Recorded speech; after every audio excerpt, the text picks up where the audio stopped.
Bonjour à tous, aujourd'hui on va s'intéresser à l'impression multicolore. Alors l'impression multicolore, donc on va être avec des objets en deux couleurs comme ceci, noir et blanc, trois couleurs ou quatre couleurs, blanc, noir, rouge, bleu. Donc on peut le faire évidemment en insérant des poses à l'impression, donc c'est ce que j'ai fait pour réaliser ces petits porte-clés. Donc on imprime d'abord une couche de blanc, on fait une pause, on change de bobine, on fait le noir, on fait une pause, on change de bobine, on fait le bleu, on change de bobine, on fait le rouge. Bon, c'est assez pénible, il faut être à côté de la machine, il faut insérer des pauses à des endroits judicieux, purger la buse entre deux. De plus, on a une pièce qui n'est pas homogène, hein. On a des différences de hauteur de couche suivant les couleurs, et puis on ne peut pas mixer, on ne peut pas faire de choses comme ceci, on a vraiment les deux couleurs qui sont imbriquées. Bon, là on a du noir et du gris, c'est pas flagrant, mais on voit quand même qu'on a deux couleurs mixées. Donc pour faire avec deux couleurs, on peut utiliser ce type de machine. Donc là on a une Wanao D12-300 à double extrudeur, donc le principe est assez simple.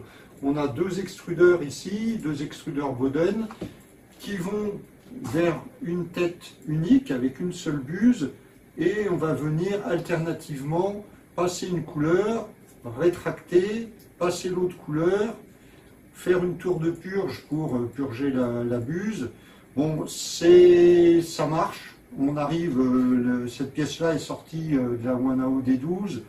J'ai pas été vraiment convaincu par le système, ça demande quand même pas mal de réglages. Il arrive parfois que ça coince au niveau de la rétraction et du changement de couleur. Bon, globalement ça fonctionne, mais j'ai pas été convaincu. On est limité d'ailleurs à deux couleurs, hein, on ne peut pas en mettre plus. Bon, d'ailleurs, au passage, si ça intéresse quelqu'un, cette machine, je l'avais pris pour test, hein, elle est à vendre, je la vends pas cher, histoire de faire un peu de place dans l'atelier. Bon, aujourd'hui, on va s'intéresser à un tout autre type de matériel. Donc là, il s'agit de la Mosaïque Palette 3 Pro. Donc c'est un appareil qui va faire le mix des couleurs en dehors de la machine.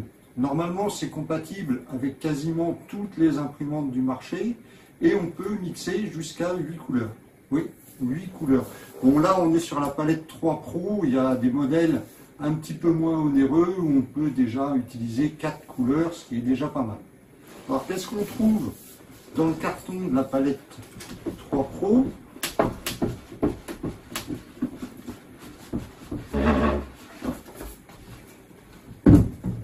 On trouve déjà un manuel. Alors, le manuel, pour ceux qui ne parlent pas anglais, ça risque d'être problématique parce qu'il est que en anglais. Donc ça, c'est un peu dommage. Ensuite, une petite mousse à enlever. Je vais poser le manuel ici pour faire un peu de place. On a l'appareil par lui-même, donc c'est assez lourd, hein. Il y a pas mal de mécanique à l'intérieur. Donc vous avez les 8 entrées de vos filaments à ce niveau et la sortie qui est en haut. Et pas mal de connexions, donc les connexions réseau, USB, alimentation, etc. Ensuite, on a plusieurs types de tubes. Là, on a les tubes qui vont être nécessaires pour l'assemblage du support de bobine. On a le pied de la palette suivant comment on veut la placer. On peut la mettre à plat ou sinon on peut la mettre verticale sur son pied. On retrouve ensuite le bloc d'alimentation avec différentes prises pour s'adapter aux normes des différents pays. Et enfin, on a deux câbles USB, donc suivant les prises qu'il y a sur votre imprimante.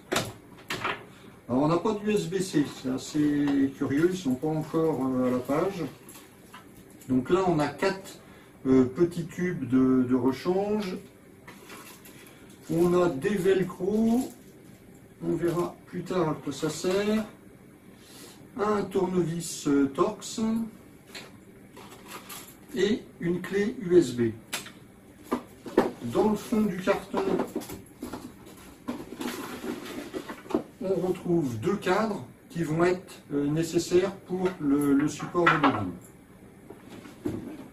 Je vais assembler tout ça, consulter un petit peu la notice et je reviens vers vous après. A tout de suite. Le setup de test est fait, j'ai pas choisi franchement la facilité pour tester cette palette 3 Pro puisque je l'ai connectée à ma FLSOL Super SR. Ce qu'il faut savoir, c'est que cette machine n'est pas dans la liste des machines supportées, donc il faut démarrer de zéro et tout configurer. Donc ça pose pas de problème énorme, on verra ça tout à l'heure à l'écran. Il suffit de rentrer les bons paramètres, mais ça prend un petit peu plus de temps que de prendre une machine qui est dans la liste des machines supportées. Au niveau installation physique, c'est pareil, c'est pas très compliqué. Le tout va être de trouver une place pour mettre votre palette à proximité de l'imprimante, pour mettre les bobines. Donc là, les bobines, on voit les fils, les 4 fils qui dépassent. Mes bobines sont posées au sol. Je vous laisse voir l'installation. Superbe installation du support qui peut accueillir 10 bobines et dont les filaments remontent jusqu'à la palette. C'est vraiment du provisoire. Après, je trouverai un setup nettement plus adapté pour que ça reste fixe. La connexion de la palette à l'imprimante se fait par le tube ici. Donc là, je l'ai relié direct à l'entrée de l'extrudeur de la machine. Ici, vous avez la connexion via câble USB pour que la palette puisse piloter la machine, puisque c'est elle qui va lancer l'impression et gérer tous les changements de couleur.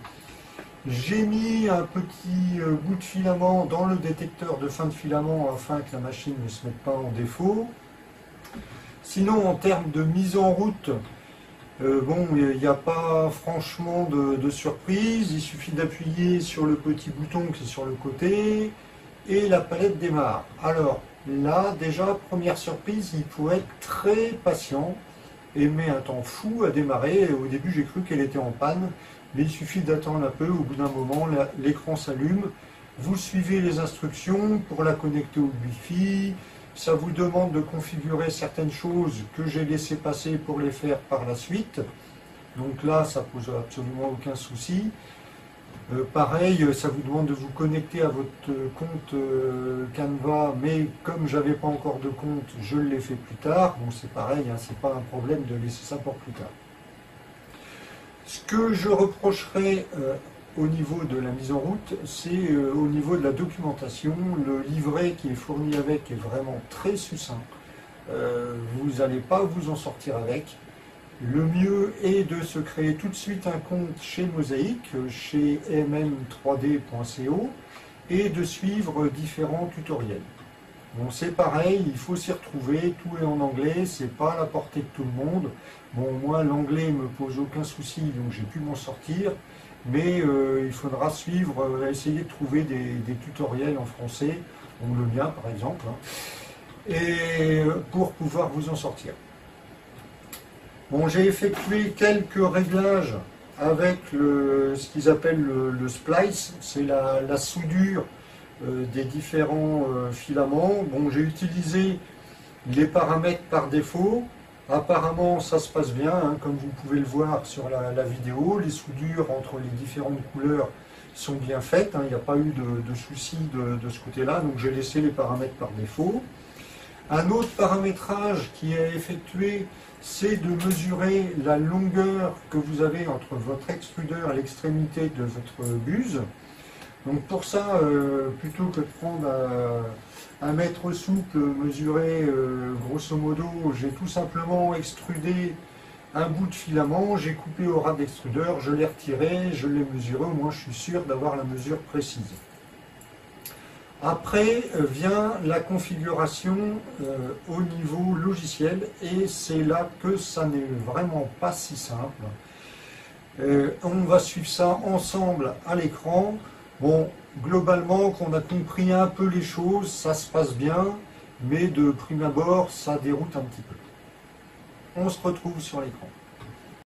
On va d'abord sur le site support de chez Mosaic, où là, on a une rubrique concernant la palette 3. Donc, dans cette rubrique, on trouve des infos de maintenance, d'impression et de calibration. Il y a quelques infos avec des vidéos, quelques tutos, mais il n'y a rien de vraiment intéressant ici. On trouve vraiment pas ce qu'il faut pour pouvoir démarrer avec la machine. Vous avez le forum où là les utilisateurs posent des questions. Il y a quand même pas mal de réponses. Il y a quelques questions et réponses en français. Si on retourne sur la palette 3, donc l'endroit le plus intéressant c'est ressources et download, où vous allez trouver enfin le manuel de la palette 3. Je vais l'ouvrir.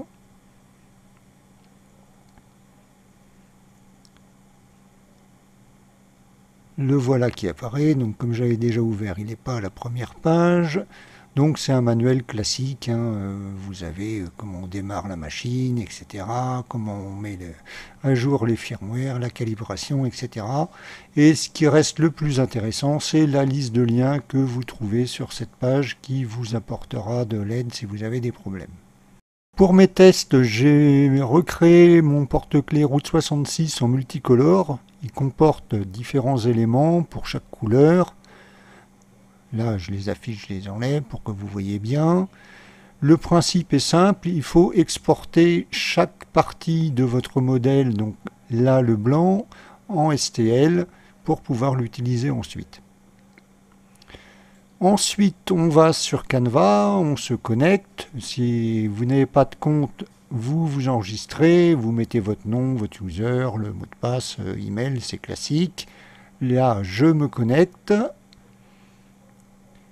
Et je me retrouve dans mon espace. Dans l'espace, je retrouve les devices, donc les machines. J'ai ma palette 3. Alors, elle est déjà configurée. On peut accéder directement au pilotage de l'imprimante qui est connectée, régler la température, plateau, extrudeur, etc. On a les logs du dernier print qui a été fait. On peut également connecter une caméra en USB sur la palette pour un contrôle à distance. Si vous voulez ajouter une palette, c'est assez simple. Vous allez sur la machine, vous vous mettez connecté à Canva et vous avez un code 4 chiffres à rentrer dans l'interface de Canva. Et se retrouve à ce moment-là dans la liste de vos devices. Pour les imprimantes, là c'est pareil, j'ai déjà configuré ma FLSun Super Racer, sinon vous ajoutez une nouvelle imprimante. Là vous démarrez avec une imprimante vierge, c'est ce que j'ai fait en choisissant les différents paramètres. Bon, on ne va pas regarder tout ça, on va regarder directement ce que j'ai fait sur ma FLSun Super Racer. Donc vous mettez le nom, le modèle, le type de code utilisé, l'icône, le nombre d'extrudeurs avec le diamètre de fil, la longueur du tube Boden. Vous définissez le plateau, donc on est en plateau circulaire avec un point 0 au milieu. Le firmware, donc on est en 5 axes, purge de filament, etc. Les transitions le long des bords. Et ensuite, les séquences de G-code. Donc, j'ai repris les Start G-code et End G-code que j'utilisais habituellement pour mes impressions sous Cura. Il y a un paramètre Layer Change que je n'ai pas touché parce que je ne voyais pas trop à quoi il correspondait. Vous définissez votre profil d'impression. Là, j'ai fait un PLA 0.15. Vous avez les paramètres généraux avec les hauteurs de couche top et bottom, les hauteurs de couche, là on est en 0,154, l'extrusion avec les vitesses de rétraction, etc. La définition des murs, les périmètres avec trois couches de périmètre, le remplissage.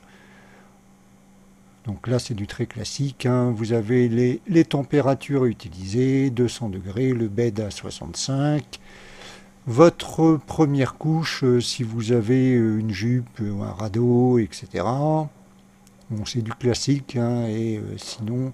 Donc là, par contre, ça se complique, c'est les transitions, c'est ce qui va définir votre tour de purge. Donc là, c'est spécifique à la palette.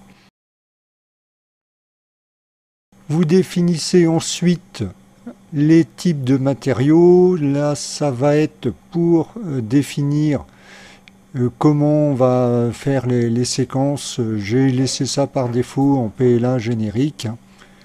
Et on va rentrer dans le vif du sujet, c'est-à-dire les projets. Je crée un nouveau projet pour ma FLSUN Super Racer avec mon PLA 015 comme profil et je choisis la palette 3 Pro. Maintenant, il va falloir affecter les couleurs aux différentes entrées. Donc pour l'entrée 1, je mets mon blanc. L'entrée numéro 2, c'est le noir. L'entrée numéro 3, c'est le rouge. L'entrée numéro 4, c'est le bleu. On va ouvrir un fichier, je choisis un modèle multicolore et là je vais sélectionner l'ensemble des STL qui composent mon projet, donc le porte-clés Route 66. Ça charge, donc ça l'upload sur le serveur, c'est pour ça que ça prend un peu de temps. Voilà, donc là on se retrouve avec mon objet. On a les différents STL qui sont chargés, qui sont des objets séparés mais groupés en un seul objet. Et on va maintenant affecter les couleurs. Donc pour ça, on prend la couleur, on la glisse sur le modèle. Raté, là j'ai mis le rouge à la place du blanc, à la place du noir ou du bleu, je ne sais plus, c'est pas bien grave. Je vais mettre le bleu là où il faut. Ensuite, je mets le noir sur le pourtour. Je vais mettre le rouge à la bonne place. Donc il y a les deux petits trous. Voilà qui est fait. Et là, cette fois-ci, je remets le blanc à sa place correcte. J'ai mon modèle qui est colorisé. On peut voir que ça a pris en épaisseur. Et je vais lancer le slice. Je le laisse en vitesse réelle pour que vous vous rendiez compte du temps que ça prend. Bon, là c'est assez rapide parce que c'est pas un modèle très compliqué. Des fois ça prend beaucoup plus de temps. J'ai vu jusqu'à 5 minutes hein, sur un modèle un peu plus complexe. Le modèle est tranché, on peut faire défiler les couches pour voir comment c'est constitué. Donc on a bien les couleurs hein, qui sont séparées. On commence par le blanc et on a les autres couleurs. En haut à gauche, vous avez l'utilisation des différents filaments et vous pouvez remarquer sur la gauche la superbe tour de purge qui est générée. Maintenant, on peut le sauvegarder, on peut faire download ou sauvegarder sur la palette. Moi, je vais le sauvegarder sur la palette. Voilà qui est fait. Donc, ça nous propose d'aller sur la palette, ce que je vais faire. Et là, on retrouve notre modèle dans la liste des fichiers à imprimer. Et on peut lancer directement l'impression depuis l'interface. Je ne vais pas le faire parce que je vais lancer l'impression à partir de la palette en manuel. Alors, comment faire pour un fichier qui n'a pas été préparé pour être en multicolore? Donc, vous chargez un fichier simple, un STL simple. Là, j'ai repris mon logo Route 66. J'ai juste changé les épaisseurs pour pouvoir voir ce que je fais. Et je suis allé dans Paint. Dans Paint, on peut aller peindre directement les faces. Sinon, vous avez un outil qui permet d'analyser les différentes faces et de les séparer. Donc là, je le lance. On a les faces qui sont identifiées et entourées avec une ligne violette. Et maintenant, on peut appliquer directement des couleurs sur les faces, ce qui va beaucoup plus vite que de les peindre individuellement. Donc voilà, je les peins. Avec le bleu, manque le rouge. Voilà, qui est fait. Alors, on a peint juste en surface. Ce qu'on peut voir, c'est que ça n'a pas été en profondeur dans les lettres, ce qui va poser un petit problème qu'on va voir après avoir tranché le modèle. Je lance le tranchage et on va analyser tout ça. on peut voir qu'on a effectivement les couleurs qui sont séparées, mais le blanc déborde sur le E, le E, le T par exemple se rejoignent. Donc je retourne dans Paint. Et cette fois-ci, je vais aller peindre les faces internes. Alors je vais... Ah, oups, pas de problème, on revient en arrière. Je vais choisir le rouge et là, je vais aller appliquer directement du rouge sur les différentes faces. Bon, c'est assez fastidieux, hein. Vous pouvez peindre un modèle complet comme ça, hein, plutôt que d'utiliser la détection de face. Si vous avez un modèle qui n'est pas géométrique comme celui-ci, là, je fais un peu de peinture. Alors, on peut peindre soit par face, il y a différents modes, hein. Voilà, donc là, bon, je ne vais pas faire tout le modèle, hein, c'est juste pour une démo. Et je relance le slice et on va voir ce que ça donne. Ça y est, c'est prêt. Et cette fois-ci, on peut voir qu'on a été plus en profondeur et que le T et le E sont bien séparés. On va lancer l'impression, j'appuie sur Start Print, je choisis un fichier local, je retrouve mon fichier Route 66 et je lance Start Print. Comme c'est une nouvelle machine, il va falloir la calibrer, j'appuie sur Next, elle n'est pas dans la liste, j'appuie sur Next, ça me dit d'attacher le guide de tube, bon, là j'appuie sur Next. Bon, ok, pour la placer, j'appuie sur Next, connecter le tube de sortie, c'est déjà fait. Et là, on doit choisir 80 cm, c'est ce que j'ai mis. Ah non, a priori, il faut appuyer sur Next. Bon, installer le tube de sortie, oui, c'est déjà fait. Ne pas l'attacher à l'extrudeur, bon, trop tard, je l'ai attaché, c'est pas grave. On va voir la suite.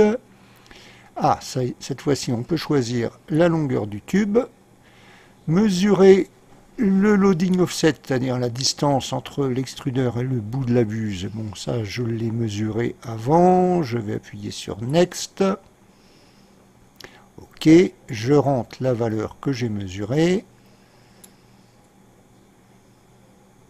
OK, la suite et on est prêt avec ma FLSUN SR, le nom est dans le fichier. Je fais Start Print.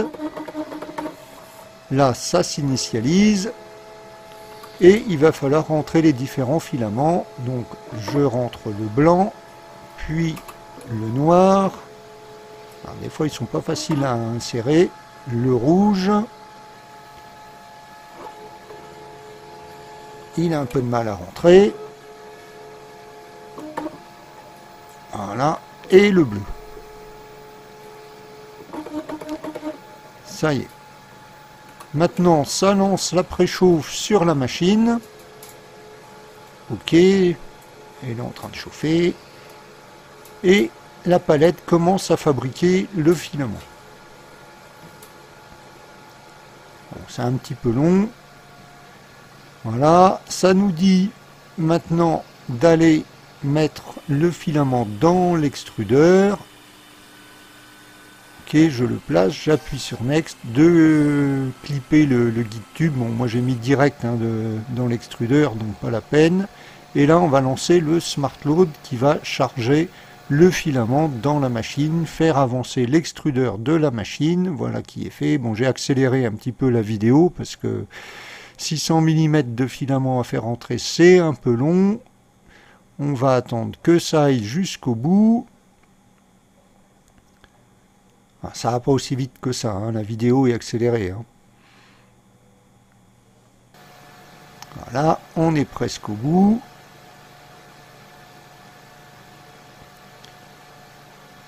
Voilà, le filament est chargé et maintenant on va pouvoir lancer l'impression par elle-même. Je fais Start Printing. Et c'est parti pour une impression multicolore. l'impression démarre de façon traditionnelle avec la ligne de purge, et puis après on attaque le modèle. Donc là, rien d'extraordinaire. C'est une impression classique, mais déjà, ça pilote correctement la machine. Alors, au cours de l'impression, on arrive sur les couleurs et on peut voir qu'on a nos différentes séquences qui ont été préparées et qui vont arriver sur la machine. Là, sur la tour de purge, c'est en train de finir de purger le blanc pour passer au rouge. Voilà le rouge qui arrive et on commence à déposer le rouge. Donc ce que j'ai pu remarquer, c'est que le rouge est arrivé un peu tardivement, ce qui n'est pas franchement bon signe. On va voir par la suite ce qui se passe, mais on dirait qu'il y a un petit décalage, et là donc on purge le rouge pour passer à la couleur suivante. Après 2 jours de test, il est temps de faire le bilan. On va parler des résultats obtenus. Avant de parler des résultats, une petite chose que j'avais oublié de préciser, c'est le principe de fonctionnement de la palette. Donc la palette va vous créer des séquences de couleurs, hein, comme celle-ci. On va regarder un petit peu plus en détail sur la machine comment ça se passe. Que vous retirez le capot, c'est assez facile à faire, hein, il tient juste par 2 aimants ici, donc c'est assez bien foutu à l'intérieur. Vous avez des caches plexiglas que vous pouvez retirer avec ces petites vis, hein, donc comme ça vous pouvez nettoyer l'intérieur. Ici vous avez l'unité d'entraînement des filaments avec les 8 entrées, donc les filaments viennent se rejoindre ici. Là vous avez l'unité de coupe, donc le cutter qui va venir couper les filaments. Et ici, vous avez l'unité principale qui est l'unité de splice, enfin l'unité de raccordement et de chauffe. Puis l'extrudeur principal, le filament continue par ce chemin et va ressortir par ici. À ce niveau, vous avez ce qu'ils appellent le buffer, c'est-à-dire la réserve de filament. Donc quand le filament est chargé, le tuyau vient jusqu'ici. Et vous avez, il vient coulisser ici pour pouvoir se synchroniser. Si votre extrudeur tire plus vite que ne sort le filament, donc vous avez une réserve ici de filament. On va voir comment ça marche. Je vais lancer une impression. Je vais choisir un modèle avec pas mal de filaments mélangés au départ, donc mon perroquet. Je lance l'impression.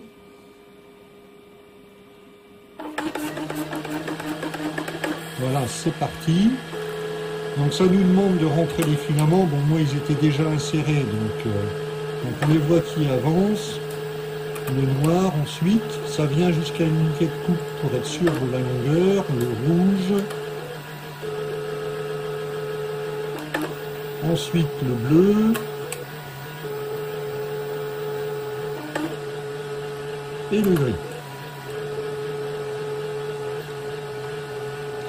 Donc là, ça met en chauffe l'imprimante derrière. Donc là, ça a avancé le gris, ça l'a coupé. Maintenant, on avance le rouge. On fait la jonction de filaments au niveau de l'unité de raccordement. Voilà qui est fait. Et maintenant, on commence à extruder le filament qui va venir remplir le buffer. Donc on voit à ce niveau-là la soudure entre les 2 filaments qui a été faite. On coupe le rouge. On va venir avancer le noir. Donc là, je ne sais pas si on le voit très bien sur la vidéo. Là, pareil, on vient faire la soudure des 2 bouts de filament.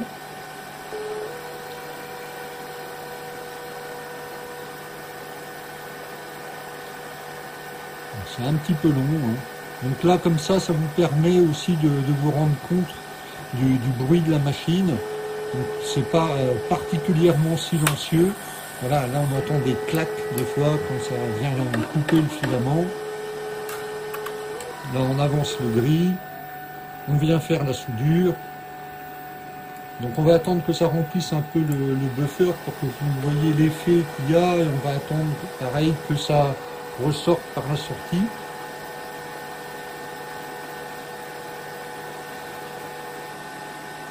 Bon, c'est un petit peu long avec cette machine, il ne faut pas être pressé.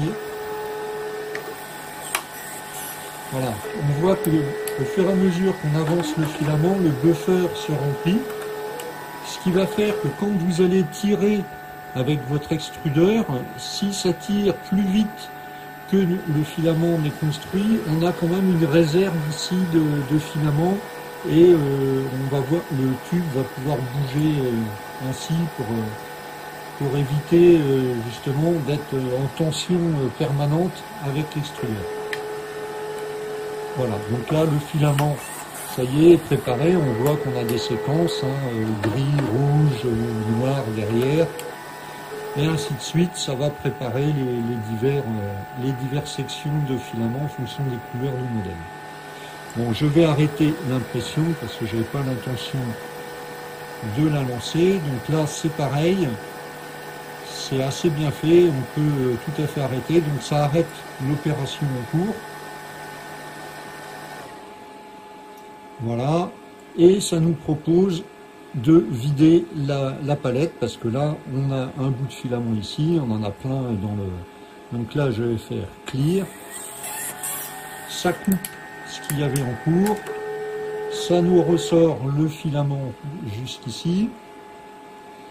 Et ça nous remet les filaments au départ. Donc, à partir de ce moment-là, vous retirez le tube ici et vous tirez pour retirer le filament qu'il y a à l'intérieur. Et voilà, votre palette est prête à redémarrer pour une impression. On remet le tube et puis c'est tout. J'espère que le principe est clair pour tout le monde. Bon, il n'y a pas rien de compliqué, hein, ça génère les séquences, ça vient alimenter la machine, ça pilote la machine, ça pilote l'extrudeur, l'impression, etc.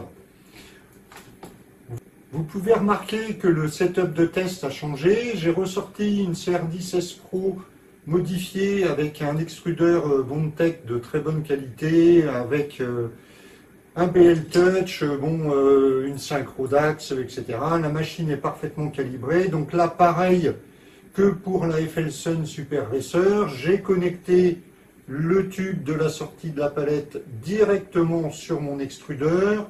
J'ai mis un petit bout de filament dans le détecteur de fin de filament de la machine de façon à ce que celle-ci ne détecte pas une erreur. Et je vais vous montrer les résultats, vous allez comprendre pourquoi j'ai changé de configuration. Alors, première chose, est-ce que ça fonctionne? La réponse est oui. Donc on a quelques exemples, on va les voir en détail. Ici, un petit perroquet en 5 couleurs. Mes petits porte-clés Route 66 en 4 couleurs, là, qui sont sortis impeccables. On va faire un petit peu le jeu de questions-réponses. Est-ce que ça fonctionne? Oui. Est-ce que ça fonctionne avec toutes les imprimantes? Pas sûr. Est-ce que c'est rapide? Non, pas du tout. C'est vraiment très lent. Ça vous indique des temps d'impression, vous pouvez directement les multiplier par 2 ou 3. Pour imprimer ici 3 porte-clés, ça indiquait 2h30, ça a dû mettre 4 heures. Le perroquet, ça m'indiquait 7 heures, ça a mis 23 heures de mémoire. Est-ce que c'est économique? En filament, vous avez toujours une tour de purge comme celle-ci. Donc ça consomme beaucoup de matière. Si on fait un seul porte-clés comme ceci, vous avez une tour de purge. Vous avez la tour de purge qui va peser 15 grammes pour un porte-clés de 5 grammes. Là, c'est pareil. J'ai mon perroquet qui fait 20 grammes à peu près. Et vous avez ce superbe bloc de tour de purge qui pèse 220 grammes. Donc clairement, il faut éviter de lancer une impression pour un petit objet seul. Si vous lancez plusieurs porte-clés comme j'ai fait ici, la tour de purge sera strictement la même. Donc il vaut mieux lancer plusieurs objets. Vous aurez du gâchis de matière à mettre à la poubelle qui sera identique que vous en fassiez 1, 2, 3, 10, 15, 20. Donc il faut vraiment faire attention, lancer ces impressions que si on en a vraiment besoin. Bon là pour les tests je m'en fichais un peu, c'est pas un problème. Toujours dans le jeu question-réponse, est-ce qu'il y a des bugs? Oui, j'en ai trouvé.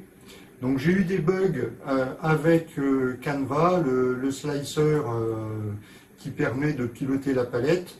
Deux fois, j'ai eu le bug où l'analyse, la géométrie restait bloquée, j'ai dû arrêter et recommencer. J'ai eu un bug de génération de fichiers sur le perroquet, j'ai eu une erreur zbuff error au moment de charger le fichier. Impossible de trouver de la documentation sur cette erreur. J'ai régénéré le fichier sans rien changer et là c'est passé, donc bug inexplicable. Petit bug également à l'allumage de la tablette. Alors des fois ça s'allume en 30 secondes, une minute. Des fois ça va rebooter 3 ou 4 fois, on ne sait pas trop pourquoi. Bon, je pense que c'est lié à la configuration réseau que j'ai ici qui est un peu spéciale, au fait que ça cherche à se relier à Canva, etc. Bon, j'ai pas trop expliqué. Bon, au final ça finit par démarrer, c'est pas bien grave. Avant de regarder les résultats et de conclure, j'aurais une remarque. Alors, bon, ce qui est assez dommage, c'est que pour utiliser la palette, il faut utiliser Canva 3D.io. C'est un slicer en ligne. Alors, moi, je ne suis pas fan de tout ce qui est en ligne. Je préfère des choses installées en standalone sur le PC, en offline, de façon, d'une part, à ne pas être obligé d'être connecté à Internet.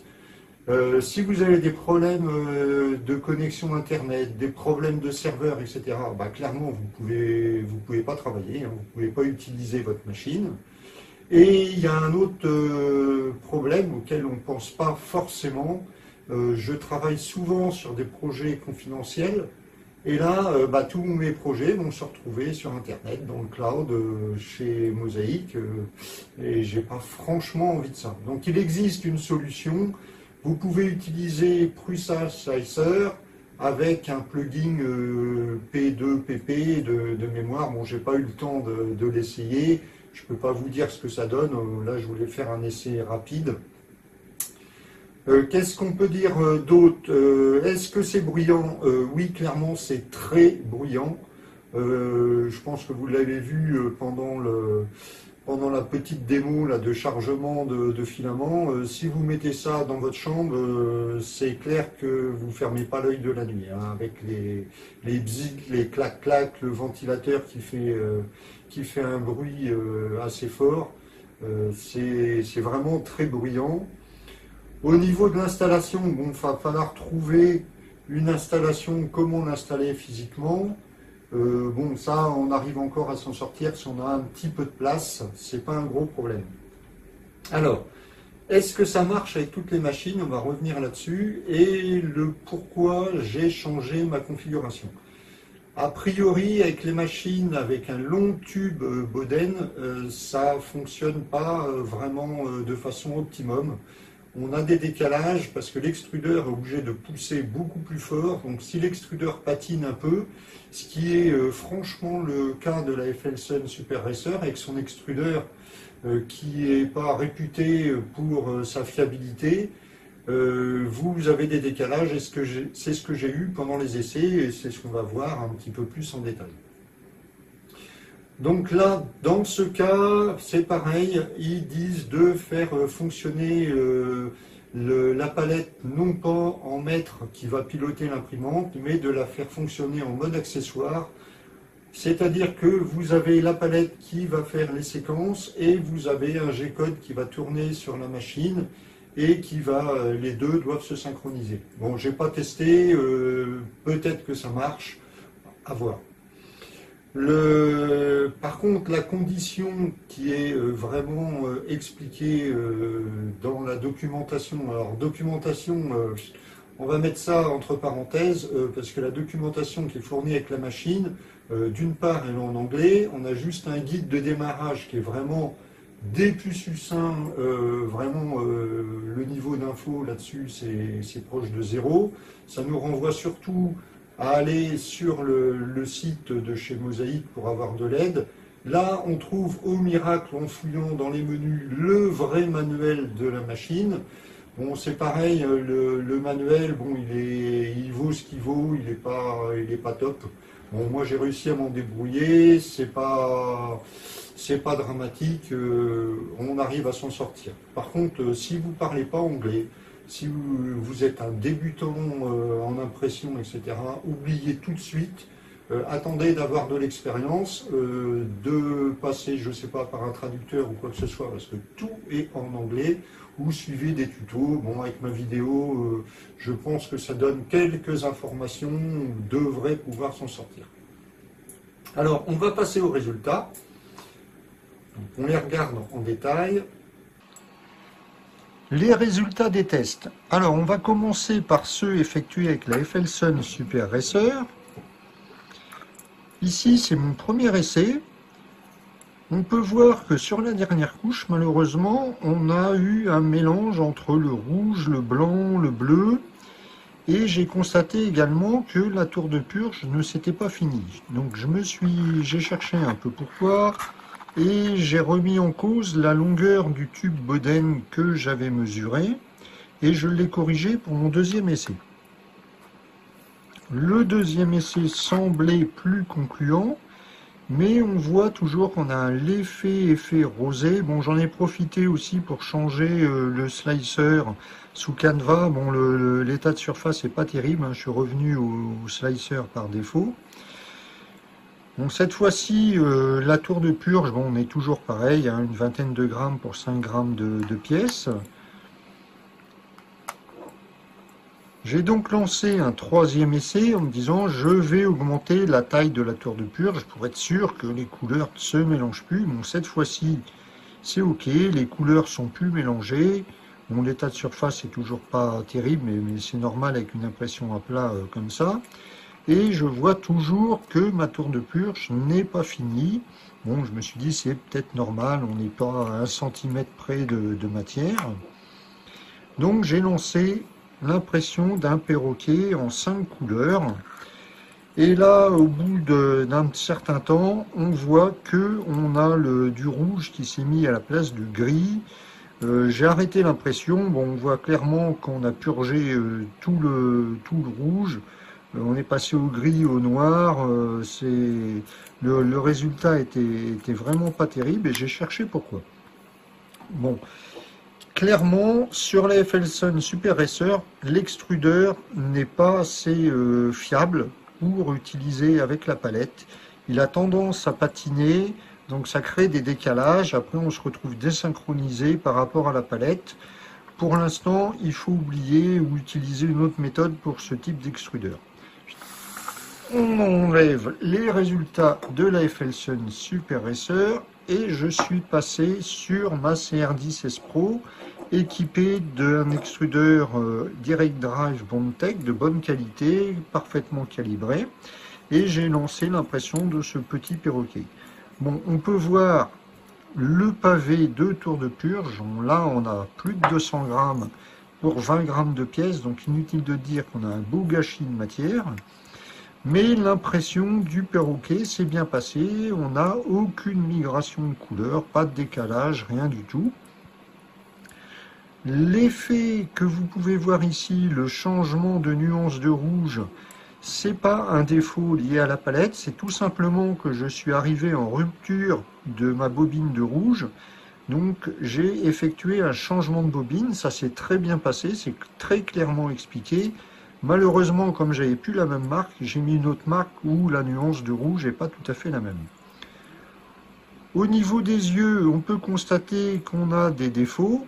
Alors c'est pareil, je me suis dit c'est un défaut de la palette ou du slicer, etc.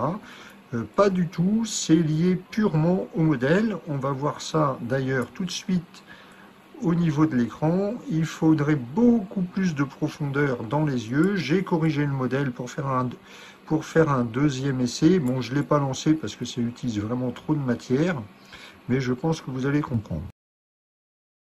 Sur le premier modèle téléchargé sur internet, on peut voir que l'épaisseur des parois pour le blanc, on a une largeur de buse, voire 2 au maximum, ce qui est vraiment trop peu. J'ai refait le modèle, cette fois-ci j'ai mis plus d'épaisseur, donc je l'ai travaillé sous Mesh Mixer pour augmenter l'épaisseur des yeux et cette fois-ci ça devrait bien se passer. Voilà, je pense que c'est assez clair. Donc, clairement, l'impression s'est très bien passée.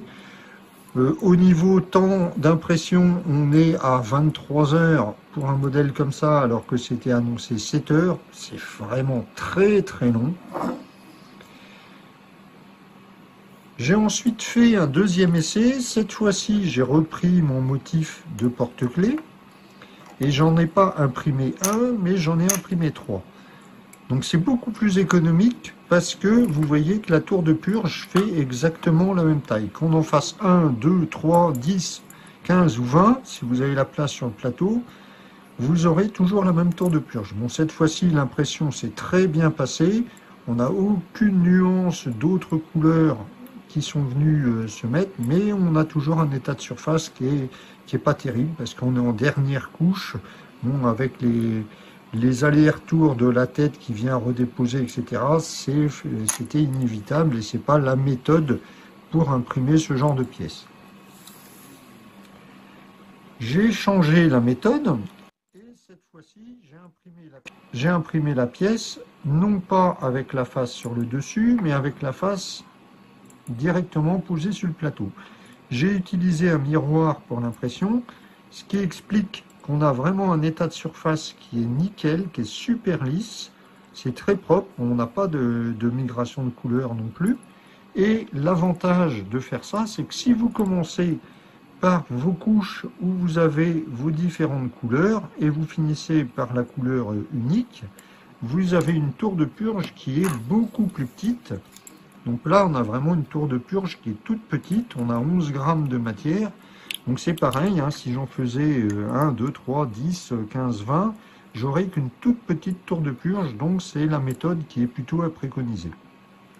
En conclusion, qu'est-ce qu'on peut dire?